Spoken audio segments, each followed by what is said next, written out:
पांढरीच्या काठीचे महत्त्व. पांढरीची काठी खूप दुर्मिळ अशी वनस्पती आहे. ही वनस्पती मुख्यतः कोकण भागातील जंगलामध्येच आढळते. ती इतर कुठेही आढळत नाही, फक्त कोकणामध्येच आढळते. पांढरीची काठी नेहमी सोबत ठेवल्याने साप, विंचू, हिंसक पशु, पक्षी, प्राणी यांपासून संरक्षण होते. पांढरीची काठी शत्रूपासून पण संरक्षण करत असते. त्यामुळे महिलांनी तर जरूर सोबत ठेवावी. बाहेर कुठे पण जाताना पर्समध्ये तरी पांढरीची काठी ठेवावी. तो पूर्वी तप साधण्यासाठी बसताना ऋषी मुनी आपल्या भोवती या पांढरीच्या काठीचे कुंपण करत असत.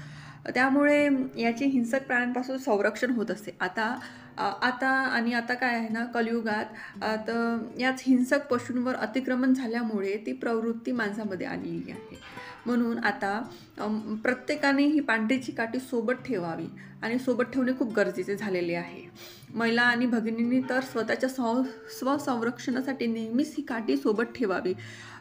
पांढरीची काठी आपल्या घराला संरक्षण म्हणून बांधावी.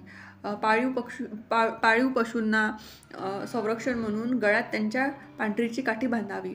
आता पांढरीच्या काठीचे आधीच्या काळामध्ये कसं ना, प्रत्येक घरामध्ये असायचे पांढरीचे काठीचे झाड आणि श्रीमंत घरातल्या बायका त्या पांढरीच्या काठीच्या झाडांचे पूजन करत असत. आता पांढरीची काठी संध्याकाळच्या वेळेस पूजन करत असत.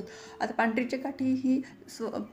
पांढरीच्या काठीचे झाड हे लक्ष्मीचे स्वरूप आहे. त्यामुळे कसं प्रत्येक घराघरात पूजा होत असे. आता तसे काही राहिलेलं नाही. आता शहरामध्ये कसं ना, आता सोसायटीमध्ये राहतात लोक, तर कुठे गॅलरीमध्ये पांढरीच्या काठीचे झाड लावणार आहे.